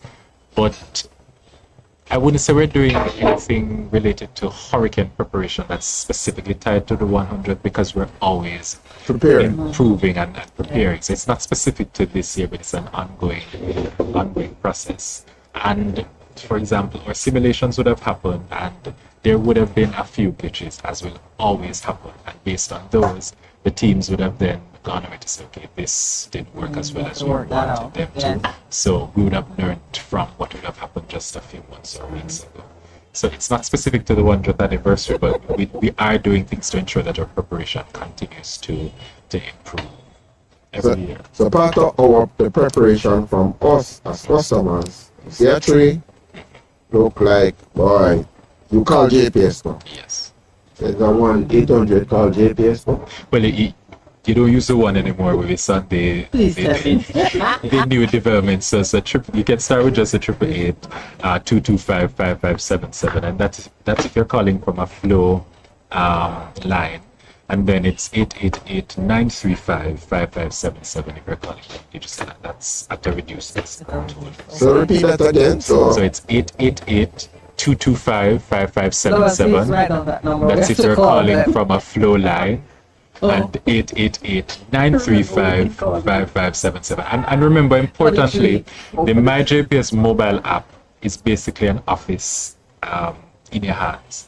And especially when we have weather systems that may cause disruptions, it's probably the mode of communication that you want to try first, because it will inform you of outages that you're already aware of. You can report outages, and you can do basically anything that you go into the office to do. So I could upload a picture of the tree?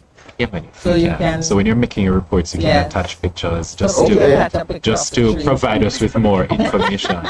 And that trunk of that picture of the trunk, that will prepare them for most of the reports that you make, you can attach photos, and it's important because when we have emergencies, the phone lines may be bombarded, so it may be more difficult for you to get through. But through the app, you don't need to necessarily directly speak to somebody, but we'll see reports and then we'll act on it.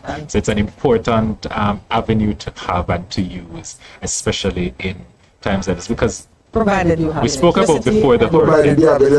That's true, and that's understandable. So if you have no other option in terms of you have no electricity supply, no Wi-Fi or data, then we understand that you'd call. But if you do the app, and then you can also DM us on Facebook and Twitter.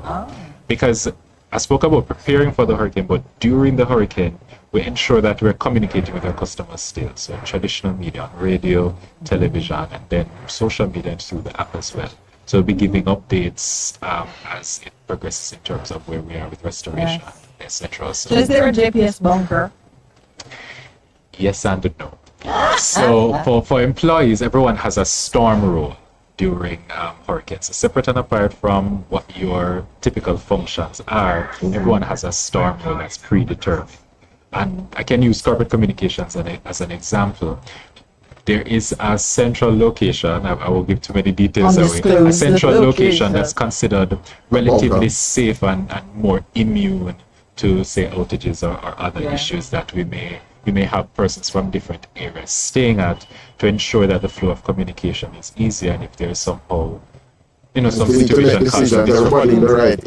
So there is a sort of bunker situation for employees, yes, because it's all like war though. But you want to ensure that you're safe, you're physically safe, your equipment safe, so that you can serve customers even when you bring your family, or you have to leave it there. If it is necessary, sure, but typically it would just be for employees to ensure that we can serve our customers even when we have disruptions. To your children at home. But they're always systems to ensure that both the employees and the families are protected. So yes. One question. So recently you had a 4-day lockdown. Thursday, Friday, Saturday. The system's upgrade. Yes. When you in terms of our customer service. How is that? How is that now? Well, it has been back up from the time we did commit to it being back up. I know, but what have you seen improvements in efficiency? What are customers saying? So a lot of the improvements, as we've said before, would have been from our perspective in terms of things moving a bit smoother, and we have been seeing that things have been moving more efficiently. But that initial increase in efficiency will also allow for us to put additional systems in place that will benefit customers. So they'll see additional features in the app that are allowing them to do even more, which would have been linked to that upgrade. So we've been seeing the system moving more efficiently, and we're glad. Sometimes you do have upgrades, and at the end of it, there are some teething pains that linger for longer than you'd like. This one delivered. This one delivered for you guys. So we're happy with it. What you're saying is perhaps one of the best examples of how useful artificial intelligence can be, and how the technology can interact with human agency to give a better experience to the customer. There will always be apprehension with new technology, especially when you see movies or you have discussions about the dangers of AI. Especially with the old people. No, because across the board, people will have concerns, whether it be security concerns or concerns about losing jobs. But with increased technological opportunities and as we learn more, there's also the increase in opportunities to make our lives, our livelihoods even better. So it's just for you to investigate the options and opportunities that you're now presented with the new technology, and that's something that we're constantly doing. Whether it relates to storage, to allow for increased backup systems, because our hybrid storage facility came on a few years ago. And what is your hybrid storage facility? So it's basically it's a battery storage facility that allows for extra megawatts of electricity to be available, especially when there may be a lull in renewables. Because, for example, if we're relying on the sunshine, if there is increased cloud cover, then there may be a decrease where that's there's some shortfall in terms of the generating capacity, then you'd have that as a sort of backup. And that has helped us in a number of situations. So we're constantly exploring new ways of increasing the capacity that we have, because we want to ensure that customers always have supply. And when we think about where we have come in terms of reliability, there has been great improvement, a reduction in outages in terms of frequency and duration. So what is the comforting word for your customers regarding outages? Because they is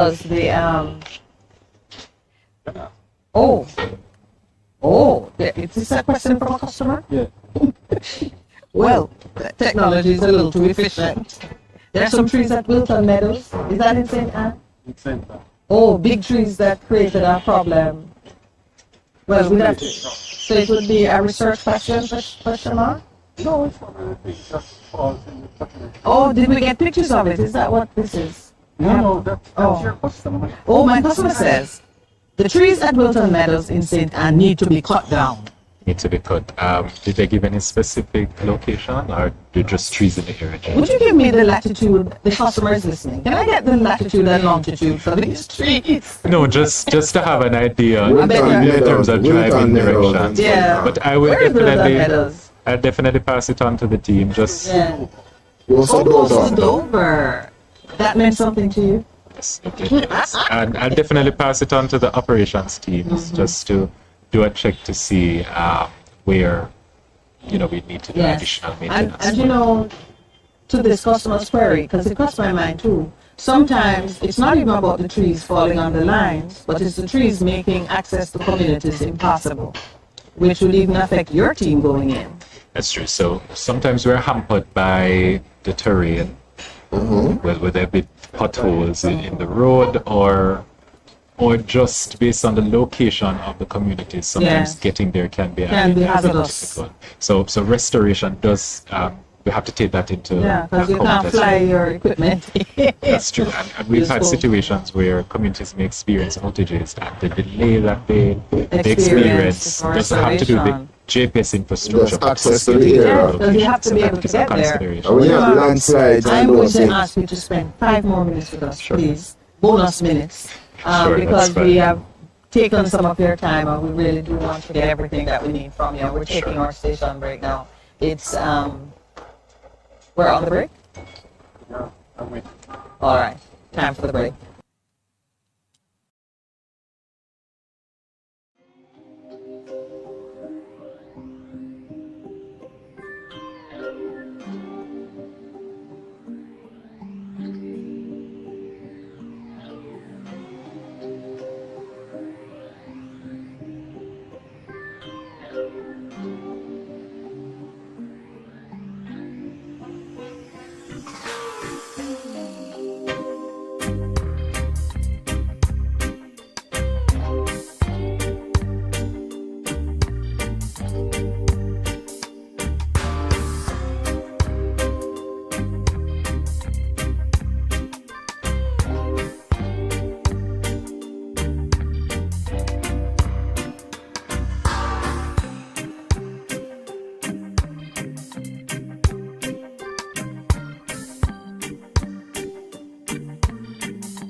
final stretch with Shamar. Shamar, you know? Yeah. But I was just commenting in the break, and he spoke very much about as they prepare for the hurricane, the systems that they put in place and the protocols that you have, and everybody is there was commenting on the fact that some of those must have come from Hurricane Gilbert, because I remember as a young man, that was horrendous. So, a number of them did, because we've had few systems since then Yes. that would have impacted the island as much. So a lot of what we learned in terms of the restoration there and some of the difficulties would have informed successive plans and operations. It was a big burden. It was a big thing. But just one thing, and I mean to say this, the fact that you've documented a lot of stuff, and so even though you're a young person, somebody documented it, so when Shamar comes out, so we do that, and you go in this Knowledge And you asked Yeah. about the 100th anniversary Yeah. earlier.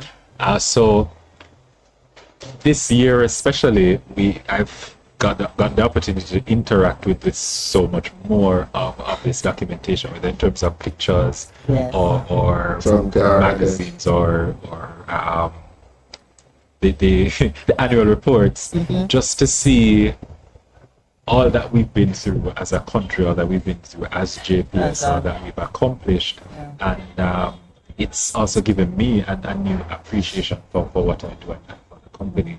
So yeah, man, the documentation, when you look back at the pictures, at the plans, the policies, you realize that we just don't exist now. We've been around You've for been a while. around. And We have that's been why, learning that's and why I growing. asked it.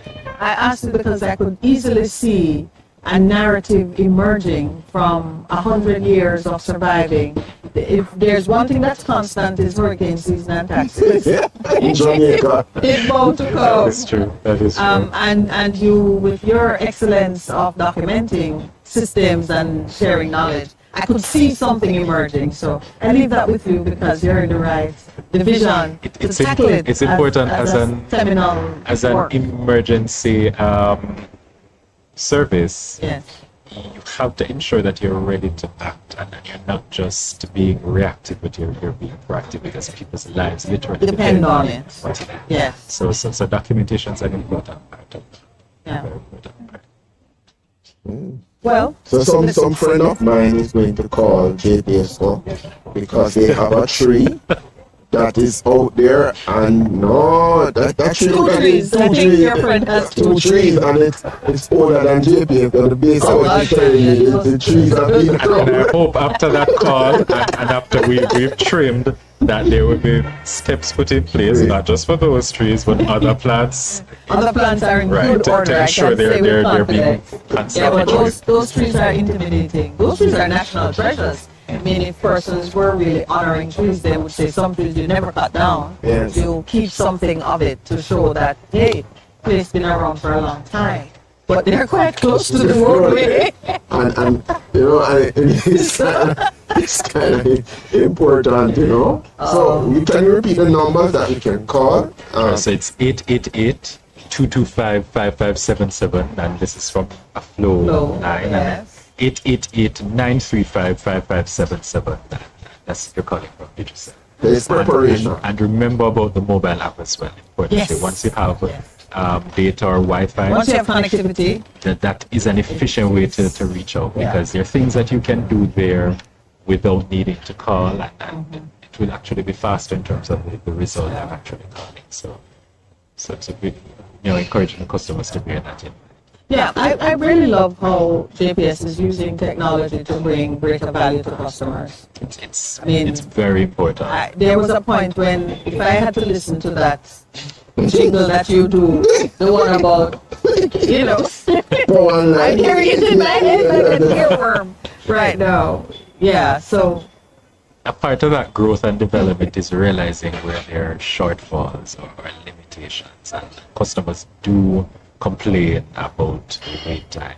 And as much as it's understandable when things happen, that there'll be a high volume.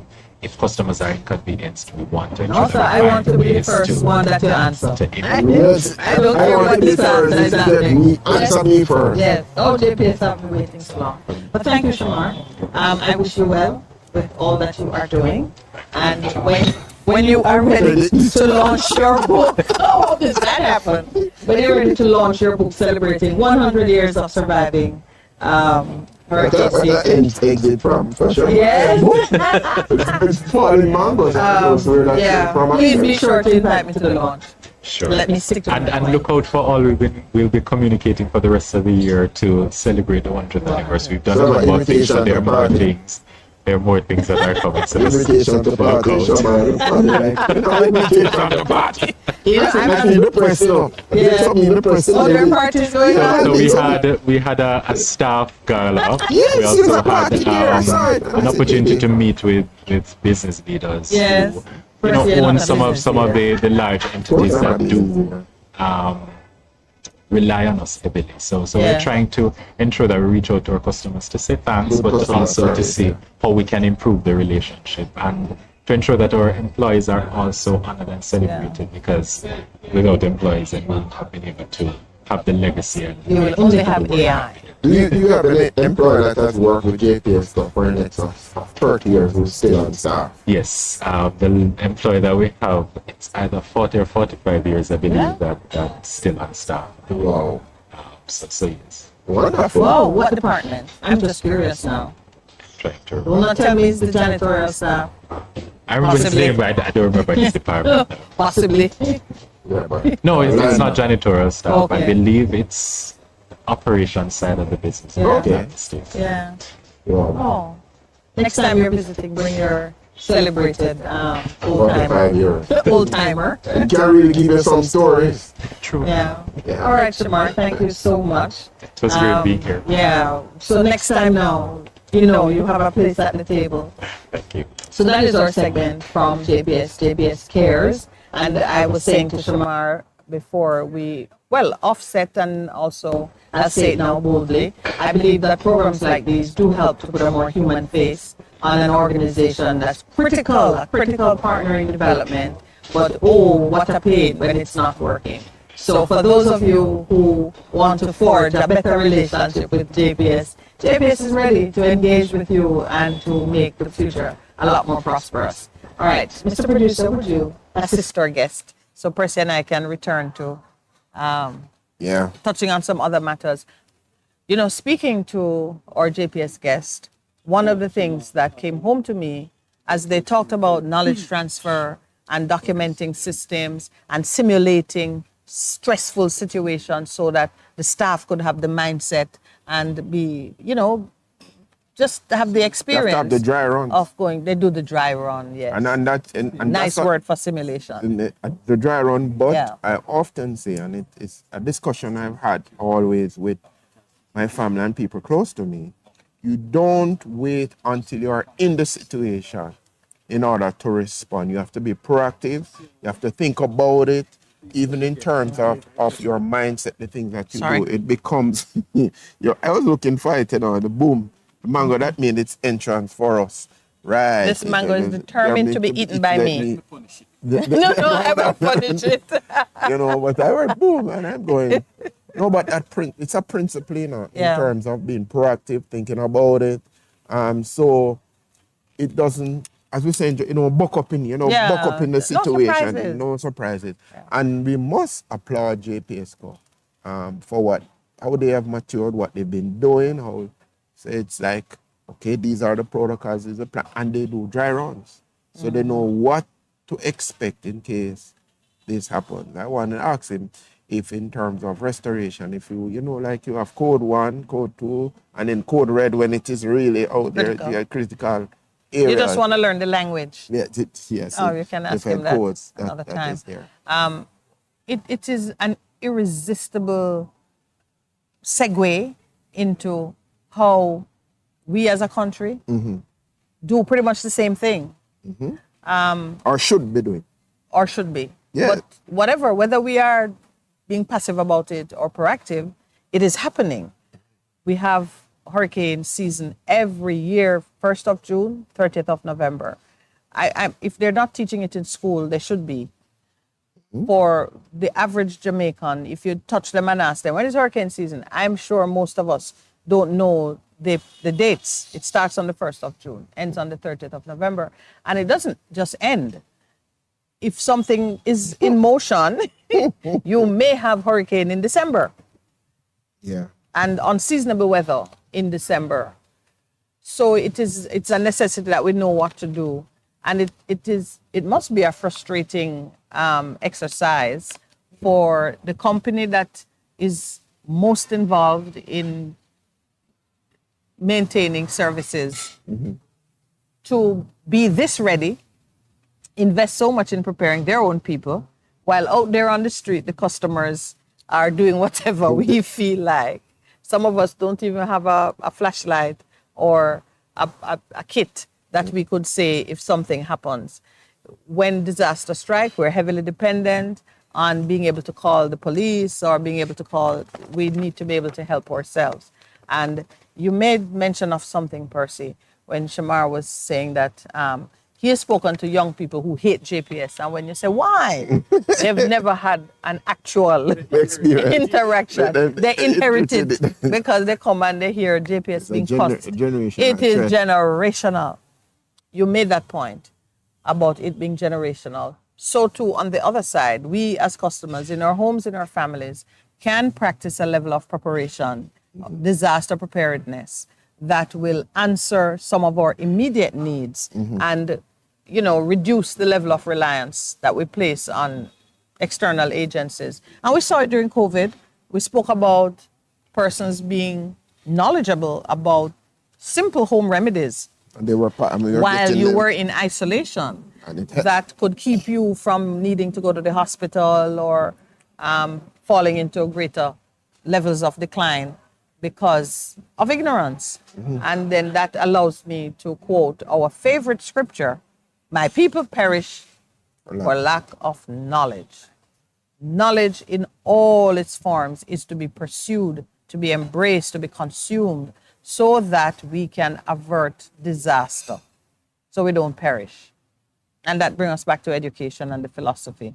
Yeah, the philosophy of education. Boy, I'm saying... We're moving in circles today. Yeah, so we had the Davis report, then we had Patterson report, and some people are saying some of the same things that Ray Davis, who was then the president of UTEC, he was the person who coordinated it, have come up back and we have not implemented it. And even when Miss Williams made her presentation in Parliament on education, the sectoral debates, people are saying, but she should have come to the table to say, okay, we are doing this, and what are the follow-up?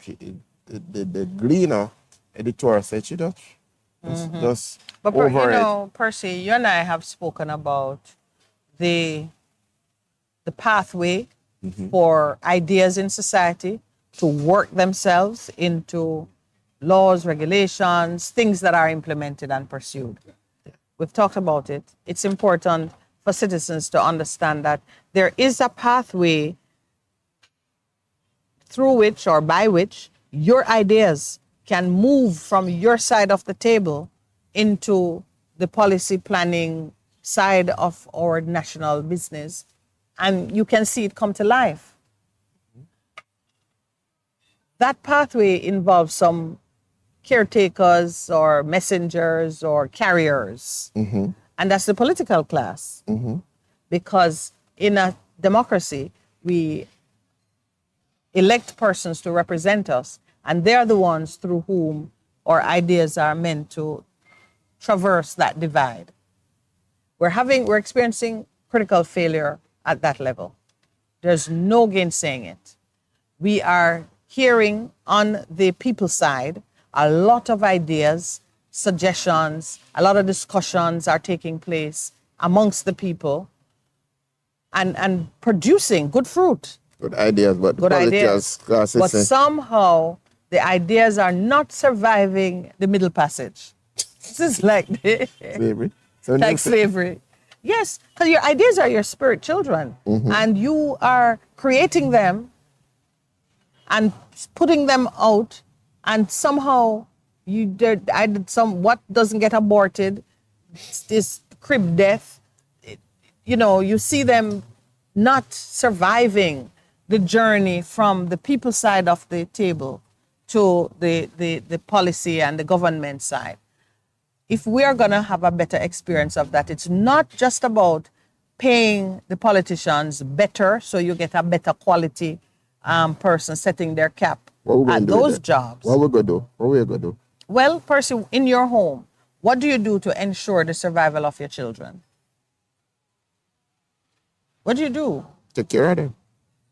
But you have to send them out in the world at some point. Yeah, but you educate them, you teach them.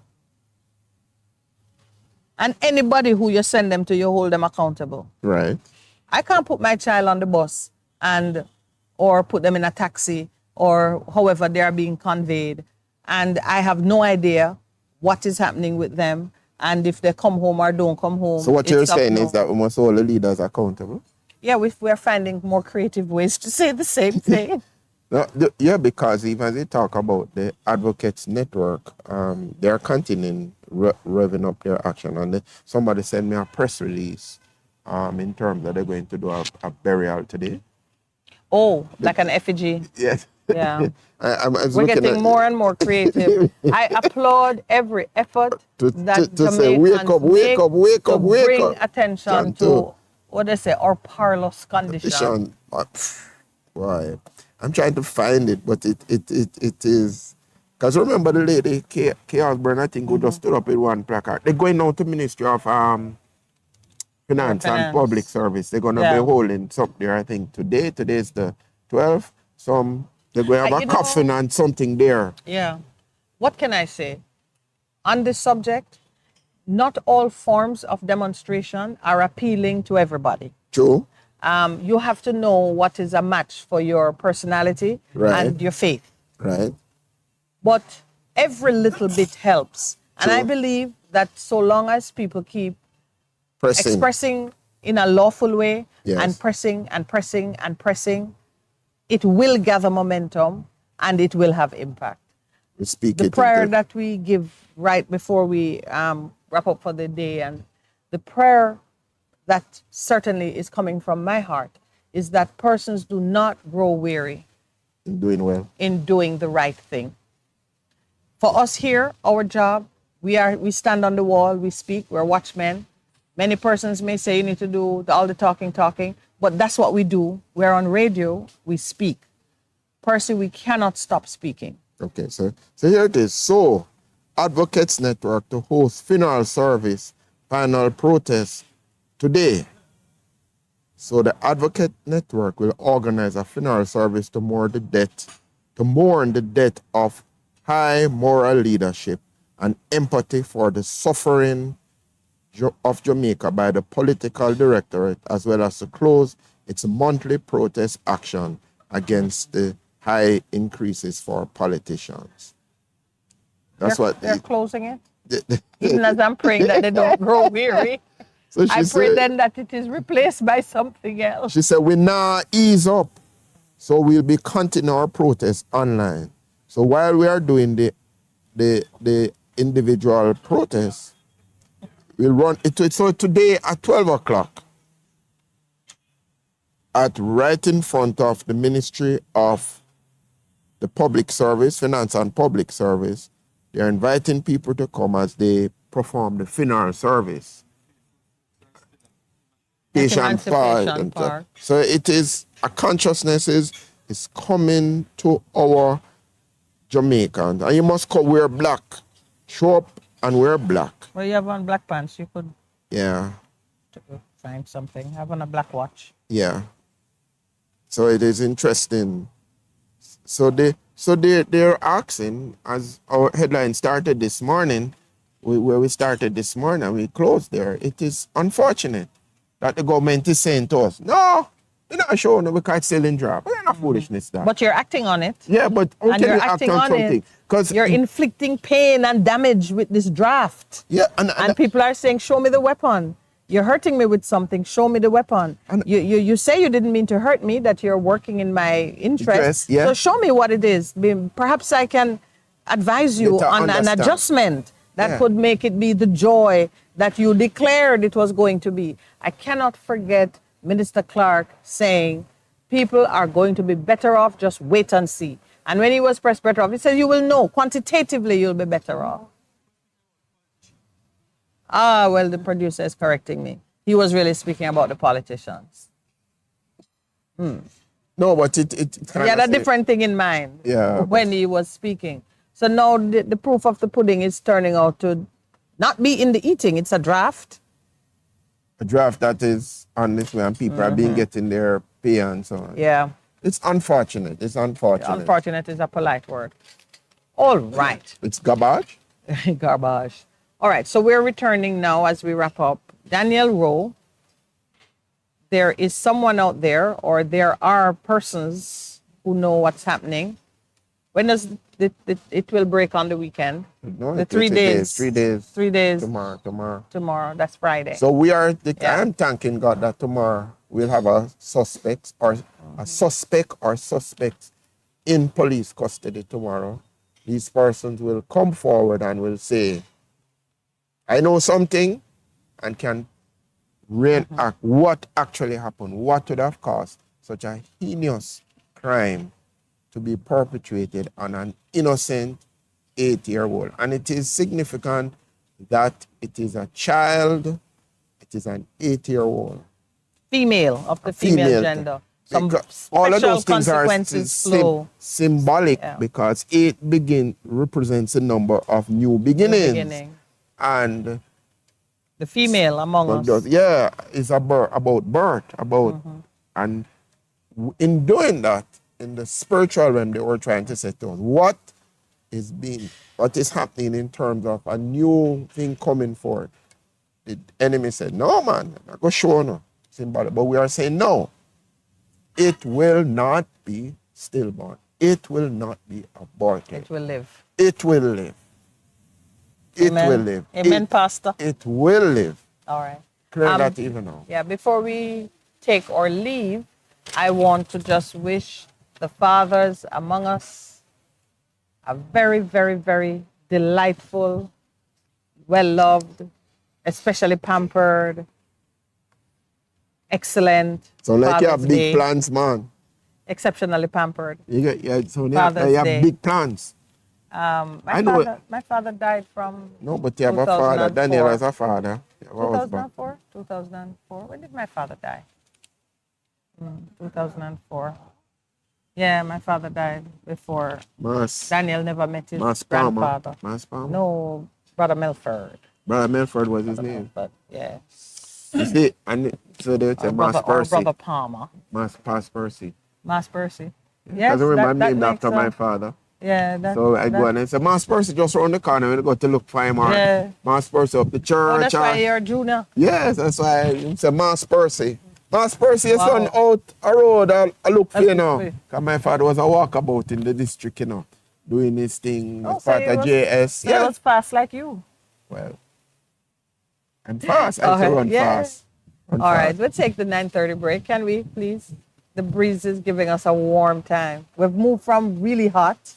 I tell you, we're having a weather experience here. We'll be right back.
Welcome back. Yes, good morning. Welcome back to those who are online, those who are listening us On across the air. length and breadth of this country. Beautiful, beautiful Jamaica. Wonderful Jamaica. Remember, the funeral service happens today starting at 12 o'clock. Are you officiating? Who do you think they got to officiate? You know, that's because the JCC is a part of that called Jamaica Council Churches in terms of the total rollback. So it would be interesting to see the cross section of individuals who turn up in black. We are mourning the loss of moral high ground in the politics of our country.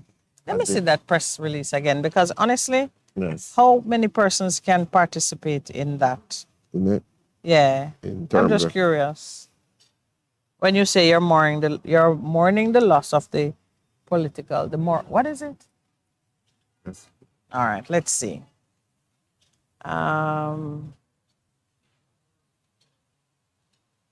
Advocates Network. All right, so the funeral service is to mourn the death of high moral leadership and empathy for the suffering of Jamaica by the political directorate, as well as to close off their monthly protest. But what they're really asking for, so you know what you're supporting, they do not want the salary increase to be a 9-day wonder. They have demanded to roll back the salaries until accountability measures have been put in place, yes, okay, good. So the Advocates Network, they've asked the government to roll back the salary increase until accountability measures are in place. That call has been ignored. So if you are supporting the advocates in their protest, this is what you are saying. You agree with them that salaries should be rolled back, and you agree with them that there should be no new salaries until systems for accountability are in place. I would add one thing to it. Okay. There should be no salary increase for the political class until the other classes of civil servants are taken care of. And I use taken care of as a kind of euphemism to say the same attention you are giving to making your salary meaningful. Police deserve it, teachers deserve it, doctors and nurses deserve it. So the 20% is not service. Yeah, it's not. Do not reward yourselves while you have failed to fulfill your duty to the others who can only get a wage increase by looking to you. Mm-hmm. You do your own wage increase. You don't look to anybody else for wage increase. You do it for yourself. Mm-hmm. If you're going to treat yourself that well, you must treat the others with similar care. So to me, it's not just about accountability. Accountability is not a reward to the Jamaican people. Accountability is our due. Yeah. It is the necessary consequence of the job you do that you are held accountable. You don't give that to me. That's my right. Yeah. I'm entitled to it. And I'm in agreement. So you can't say, oh, well, let me pay myself properly and I'll then account you. No. Whether you're badly paid or you're well paid, accountability is due. Still accountable to me. Yes. And the Jamaican people. And it is interesting. I keep getting this sense from politicians that when they do what they're supposed to do, they're making a big to-do about it. Mm-hmm. Where the unprofitable servant. Yes. When they're doing things, they're fixing road. That is part of it. Yeah, the cameras are all there swarming the road that you're fixing. Hey, that's your job. Yeah, right. And just to say, the advocates is a non-partisan alliance of individuals.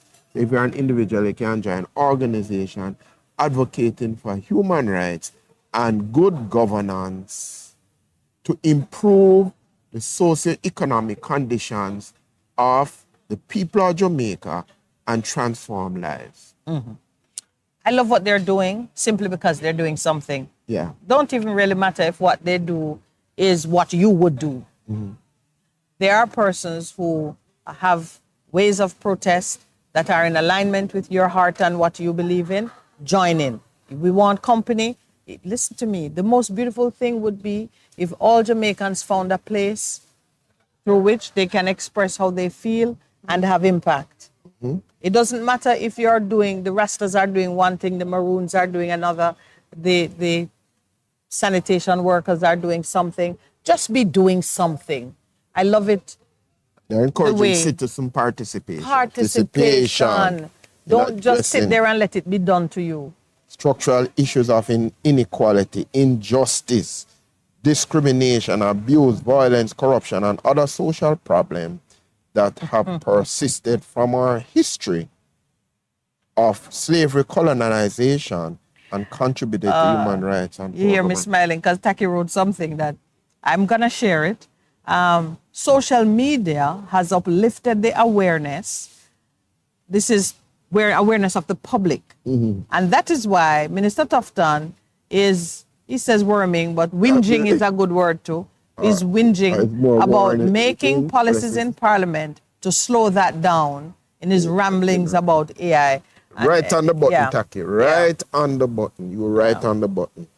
You're right on the button. But you know, I want to applaud a father sitting in front of me today. I want to applaud our producer. I want to applaud him. He's a good father. He's a good role model. You're being clapped. And even as we applaud the work of fathers all over this country who will be celebrated on Sunday in church services, in communities. A father is a very important person. Been in my life. The experience has been good, bad for me, but I still applaud my father. And I always hear the words of my mom, even in terms of the turbulent times. Says, he's your father, you honor him. And I think what has happened as a result for me, that those simple words that my mom would say, bless you, Miss Hazel, has redounded to me in terms of some of the things that have happened in my own life, in terms of blessing to me. So I applaud our producer, Mr. Pastor Lowen Lawrence, and the many fathers who are out there all over this country. Some of the times you are not heralded, you are not lauded, celebrated, but keep on doing what you're doing. It's having impact. It's having impact. And I see more fathers. One of the phenomena I've observed as a PTA president, you'd go to a PTA meeting and you'd see a lot of females. But over the time that I was involved at the primary school level, then at the high school level, I saw more and more fathers coming to these PTA meetings. And I said, yes, I was excited about that. Let the growth continue. Yes. Before we wrap up, Percy, and Boris Johnson is a fairly new father himself, but I'm not going to celebrate him as a father today. I am going to be just mentioning, one of our listeners mentioned it online. I'm looking at the story now. A committee of UK lawmakers harshly rebuked former British Prime Minister Boris Johnson on Thursday, saying he lied to Parliament about lockdown flouting parties and was complicit in a campaign to intimidate those investigating his conduct during the coronavirus pandemic. Now, I don't borrow many things from the UK now, because I believe their time with us is up and their time influencing our opinion is up. But surely, if they can manage to produce a report that speaks honestly, openly about the failings of their maximum leader, can we hope that the Joint Select Committee of Parliament that is reviewing the Integrity Commission Act could do the same? Because everything that's mentioned here is relevant to the work they are doing. So be not intimidated. Do not be no spirit of fear by the noise that is coming out of the political class who are using their campaign hustings and the parliamentary privilege to denigrate and to undermine the work of the Integrity Commission. Integrity Commission needs to be strengthened and encouraged in the work that they're doing for us. And I just pray they stay the course. And despite the threat of using lawmaking powers to resolve their concerns with the Integrity Commission, I pray that the people of Jamaica will develop the backbone to push back and to cause our parliamentarians to remember that they are accountable to us. Amen. Amen. So, let it be. Of course, Boris Johnson has called them a kangaroo court. But he's resigned. Remember, he's resigned. He's resigned, you know. Yes. But, you know, even after the fact, they didn't sweep it under the rug. They have concluded their investigation. Yes. He called them a kangaroo court. He went all the way to New Zealand to find a description for them. All right. Australia. Kangaroos are in New Zealand also. You did not know? No, I only know about Australia. Yeah, that's true. They're in Australia. Big time. And I saw Down them. under. Did they see you? Yes. Oh, you Came up know. and I fed him. Oh, all right. Went to the zoo. Yeah. All right. On that note, because the man just gave you such, that's because of your uniqueness, why he said it. Yes. You're a worthy specimen. Anyone would keep you. All right. Or maybe just thank those who have stuck with us online, on air. Thursdays are definitely an indulgence for Minette and Percival. And I tell you, nature is on full display. It was very hot when we came here. In no time, the sweat was pouring from yours truly. Then we got some brilliant sunshine. And now the breeze is just teasing. It's playful. Deliver the mango to me. I shall deal with it after breakfast. So it's shaping up to be a lovely day. And so we wish you all the best for the rest of the day and into the weekend. On Father's Day, may all the fathers receive the love, the respect, the honor that they deserve. And even those who might not deserve it, may we be prophetic and give it to them anyway so they can see what is in store for them when they perform to their fullest capacity. Have a great weekend, everyone. Back in the studio, thank you, Lloydie. Happy And right Father's Day, here, Lloydie. thank you. Oh, yes, happy Father's Day to you, Lloydie. Is this the first Father's Day for him? Yes, it is. Uh-huh. And for the Mr. Shaw too. Happy Father's Day. Happy Father's Day to Papa Shaw. Yes. And Lowell, well, you know, you shall receive your honor. As always, yes. Pastor Percival, happy Father's Day to you. I'm looking forward to it. Well, and that's from the penny section. All right, we're signing off. Have a great weekend, everyone. Thanks, Lowell. Thanks, Percy. Amen.